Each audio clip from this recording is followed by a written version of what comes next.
నమస్కారం.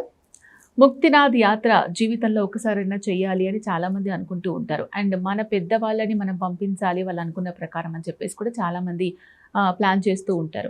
అయితే RV tours and travels ముక్తినాథ్‌కి సంబంధించి ప్రత్యేకమైన ప్యాకేజీని అందుబాటులోకి తీసుకొచ్చింది. మరి ఆ ప్యాకేజ్ వివరాలేంటి? పెద్దవాళ్ళు వెళ్ళేటప్పుడు ఎటువంటి జాగ్రత్తలు తీసుకుంటారు? అసలు ఏ విధంగా ఉంటుంది? ఈ ప్యాకేజ్‌లో ఆర్‌వి టూర్స్ అండ్ ట్రావెల్స్ అందిస్తున్న సౌకర్యాలు, సదుపాయాలేంటి? ఇవన్నీ కూడా మనకు క్లియర్‌గా ఎక్స్‌ప్లెయిన్ చేయడానికి ఆర్‌వి టూర్స్ అండ్ ట్రావెల్స్ నుంచి సీనియర్ మేనేజర్ జశ్వంత్ గారు ఉన్నారు. మాట్లాడదాం. జశ్వంత్ గారు నమస్కారం అండి. నమస్తేనండి. నేను ఇప్పుడు చెప్పిన విధంగా చాలామంది పేరెంట్స్‌ని పంపించడానికి ఎక్కువగా ఇష్టపడుతూ ఉంటారు ముక్తినాథ్ యాత్రకు సంబంధించి. మరి ఆర్‌వి టూర్స్ అండ్ ట్రావెల్స్ ముక్తినాథ్‌కి సంబంధించి ఎటువంటి ప్యాకేజ్ అందిస్తోంది? ఆ పూర్తి వివరాలు ఒకసారి ఎక్స్‌ప్లెయిన్ చేయండి. మీరన్నట్టుగా అండి, ముక్తిని ప్రసాదించే దేవుడు అనమాట.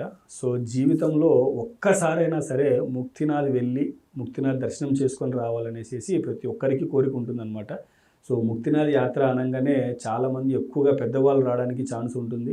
సో అలాగే ఈ ముక్తినాథ్ అనేది ఏంటంటే అండి, మనం ప్రజెంట్ ఇండియా నుంచి నేపాల్ వెళ్ళి సో నేపాల్లో ఉన్నటువంటి ముక్తినాథ్ టెంపుల్ చూసుకొని రావాల్సి ఉంటుందన్నమాట. సో కాబట్టి అంత దూరం వెళ్తున్నాం కనుక ముక్తినాథ్కి అక్కడ సరౌండింగ్స్లో ఉన్నటువంటి కొన్ని టెంపుల్స్ మనకు నేపాల్లో ఉన్నాయి. అలాగే ఇండియా బార్డర్కి సంబంధించి కొన్ని టెంపుల్స్ని కవర్ చేసుకొని ఈ ముక్తినాథ్ అనేది కొద్దిగా లాంగ్ ట్రిప్ అనేది ప్లాన్ చేయడం జరిగిందనమాట. ఈ టోటల్ ట్రిప్ వచ్చేసేసి మనకి 12 nights 13 days ఉంటుందన్నమాట. సో ఈ 12 nights 13 daysలో ముఖ్యంగా మనం ఫ్లైట్స్ ప్యాకేజ్ ఇస్తున్నాం అనమాట. ఆన్వర్డ్ వచ్చేసేసి లక్నో వరకు ఫ్లైట్ ఇస్తున్నాము, రిటర్న్ వచ్చేసేసి వారణాసి నుంచి ఫ్లైట్ ఇస్తున్నాం అనమాట. సో ఇందులో ప్లేసెస్కి సంబంధించి చూసుకుంటే నైమిషారణ్యము, అయోధ్య, లుంబిని, పోఖ్రా, ముక్తినాథ్, కాఠ్మండు, మనోకామనాదేవి, పశుపతినాథ్, జనక్పూర్, వారణాసి. సో ఇలాగా అక్కడ ఉన్నటువంటి నార్త్ ఇండియాకి సంబంధించి అంటే నేపాల్ కంట్రీకి సంబంధించి సరౌండింగ్స్లో ఉన్నటువంటి మన ఇండియాలో ఉన్న టెంపుల్స్ని కూడా కవర్ చేసుకుంటూ ఈ ప్యాకేజ్ అనేది డిజైన్ చేయడం జరిగిందనమాట. సో క్లయింట్ ఎక్కడి నుంచి ఉన్నా సరే ఫ్లై అనేది మనం ఇస్తున్నాం అనమాట. సో బెంగళూరు నుంచి వెళ్ళాలనుకున్నా, చెన్నై నుంచి వెళ్ళాలనుకున్నా, హైదరాబాద్ నుంచి వెళ్ళాలనుకున్నా అప్ టు లక్నో వరకు మనం ఫ్లైట్ ఇస్తున్నాము. రిటర్న్ వచ్చేసేసి వారణాసి నుంచి వారి డెస్టినేషన్కి ఫ్లైట్ అనేది ఇవ్వడం జరుగుతుంది అనమాట. సో ఈ ఫ్లయింగ్ అంతా కంప్లీట్గా డొమెస్టిక్ ఫ్లైట్సే ఉంటాయండి. సో మిగతా ట్రిప్ అంతా కూడా లక్నో నుంచి మొదలుపెట్టి రిటర్న్ మళ్ళీ మనం వారణాసి వచ్చేంత వరకు కంప్లీట్గా బస్సులోనే టూర్ అనేది ఉంటుందన్నమాట. సో ఈ షెడ్యూల్కి సంబంధించి చూసుకుంటే మొట్టమొదటి మనం లక్నోకి రీచ్ అయిన తర్వాత నైమిషారణ్యం వెళ్ళి నైమిషారణ్యంలో చూడాల్సినటువంటి మెయిన్ టెంపుల్స్ అన్నీ కవర్ చేసుకొని అక్కడ చేయాల్సినటువంటి సత్యనారాయణ స్వామి వ్రతం చూసుకొనేసేసి అక్కడ నుంచి మనం అయోధ్య వెళ్ళి అయోధ్యలో ఉన్నటువంటి రామ మందిరము, అక్కడ ఉన్నటువంటి హనుమాన్ గడి, సరయూ నది చూసుకొని టువర్డ్స్ మనం నేపాల్ వెళ్తాం. సో నేపాల్ వెళ్ళిన తర్వాత సోనోలి బార్డర్ మీద మనం లోపలికి ఎంటర్ అయిపోయి సోనోలి బార్డర్లో ఒక నైట్ స్టే చేసి పక్కనే ఉన్నటువంటి లుంబిని బుద్ధుని యొక్క బర్త్ ప్లేస్ అనమాట. సో అక్కడ ఉన్నటువంటి మాయాదేవి టెంపుల్ దర్శనం చేసుకొని అక్కడ నుంచి మనం పోఖ్రా వెళ్తాం. సో పోఖ్రా వెళ్ళిన తర్వాత కంప్లీట్గా అక్కడ మనం ఒక 4 nights స్టే అనేది ఉంటామండి. ఎందుకంటే పోఖ్రా నుంచి ముక్తినాథ్ అనేది స్టార్ట్ అవుతుంది అనమాట. సో మనం పోఖ్రాలో వెళ్ళి అక్కడ స్టే చేసి పోఖ్రాలో చూడాల్సినటువంటి టెంపుల్స్ అక్కడ ఉన్నటువంటి గుప్తేశ్వర్ మహాదేవ్, దేవీస్ ఫాల్స్, అలాగే వారాహి టెంపుల్, ఫేవా లేకు, వింధ్యవాసిని టెంపుల్స్ ఇవన్నీ కూడా ఒక పూర్తి రోజు కేటాయించి అక్కడ ఉన్నటువంటి సైట్ సీయింగ్ టెంపుల్స్ అక్కడ ఉన్నటువంటి టెంపుల్స్ అన్నీ కూడా కవర్ చేయడం జరుగుతుంది. దాని తర్వాత ముక్తినాథ్ దర్శనానికి మనం వచ్చేసేసి వెహికల్ ద్వారా తీసుకెళ్తున్నామండి. ఎందుకంటే అక్కడ మనకి చార్టెడ్ ఫ్లైట్ కూడా ఉందన్నమాట. సో సేఫ్టీ రీజన్స్ వల్ల చార్టెడ్ ఫ్లైట్ అనేది చాలా తక్కువ సేపే ఫ్లై అవుతుంది. సో మనం పబ్లిక్ని తీసుకురావాలి అంటే కొంచెం ఇన్కన్వీనియన్స్ అవుతుందన్న ఉద్దేశంతో కంప్లీట్గా మనం బై రోడ్ తీసుకెళ్తున్నాం అనమాట. సో అర్లీ అవర్స్లోనే స్టార్ట్ అవ్వాల్సి ఉంటుంది.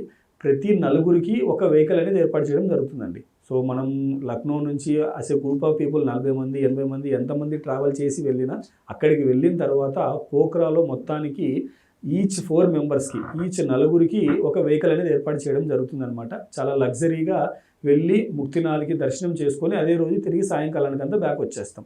సో పోఖ్రా నుంచి ప్రతి వెహికల్లో నలుగురు వెళ్ళి ముక్తినాథ్కి వెళ్ళిన తర్వాత ముక్తినాథ్ పార్కింగ్లో మన వెహికల్స్ అన్ని స్టాప్ చేసి అక్కడ నుంచి కేవలం ఒక 1.5 kilometer మాత్రమే నడిచేది ఉంటుంది.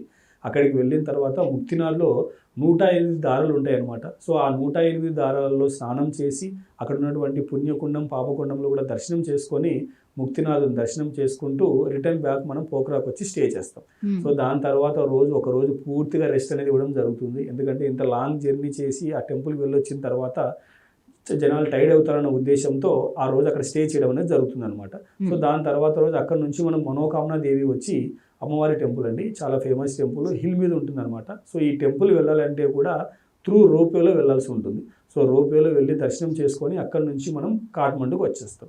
సో కాఠ్మండూ వచ్చిన తర్వాత అక్కడ ఒక 2 nights స్టే ఉండి కాఠ్మండూలో చూడాల్సినటువంటి మెయిన్ టెంపుల్స్ పశుపతినాథ్ టెంపుల్, తర్వాత అక్కడే పక్కనే ఉన్నటువంటి గృహేశ్వరి టెంపుల్, జలనారాయణ టెంపుల్, ఇలాగా అన్ని టెంపుల్స్ని కవర్ చేసుకుంటూ పశుపతినాథ్లో చేయాల్సినటువంటి హోమము, తర్వాత రుద్రాభిషేకం అన్నీ కూడా కంప్లీట్ చేసుకొని టువర్డ్స్ మనం జనక్పూర్ వెళ్తాం. సో జనక్పూర్లో ఉన్నటువంటి జనక్ మహారాజు ప్యాలెస్, అక్కడ ఉన్నటువంటి గంగా హారతి సాయంకాలం టైంలో, ఇంకా అక్కడ ఉన్నటువంటి హనుమాన్ టెంపుల్, ఇవన్నీ కూడా కవర్ చేసుకుంటూ రిటర్న్ బ్యాక్ మనం వారణాసికి వచ్చేస్తాం. సో వారణాసి వచ్చిన తర్వాత అక్కడ కూడా ఒక 2 nights స్టే ఉండి వారణాసిలో చూడాల్సినటువంటి మెయిన్ టెంపుల్స్, అక్కడ చేయాల్సినటువంటి పూజా కార్యక్రమాలు, ఇంకా చివరిగా ఏదైనా బ్యాలెన్స్ షాపింగ్ ఉందంటే అది కూడా కవర్ చేసుకొని రిటర్న్ బ్యాక్ మనం వారణాసి నుంచి ఫ్లై అనేది ఉంటుందన్నమాట. సో ఈ విధంగా 12 nights 13 days టూర్ అనేది ఉంటుంది. కంప్లీట్గా బై బస్ టూర్ అండి ఇది. సో మనం ఉన్నటువంటి డెస్టినేషన్ నుంచి ఆన్వర్డ్ లక్నో వరకు ఫ్లైట్, రిటర్న్ వారణాసి నుంచి ఫ్లైట్ అనేది ఇవ్వడం జరుగుతుంది. ప్లస్ బ్రేక్ఫాస్ట్, లంచ్, డిన్నర్ 3 కూడా మన తెలుగు వాళ్ళని వంట వాళ్ళని పంపించి వాళ్ళకి కావాల్సినటువంటి కంప్లీట్ తెలుగు భోజనం అనేది ప్రొవైడ్ చేయడం జరుగుతుంది. అలాగే మంచి అకామిడేషన్ ఉంటుంది, ఏసీ బస్సులు ఉంటాయి. ప్రతి ఒక్క గ్రూప్తో పాటు ఒక 2 టూర్ మేనేజర్లు కూడా ఉంటారనమాట ఈచ్ బస్తో పాటు.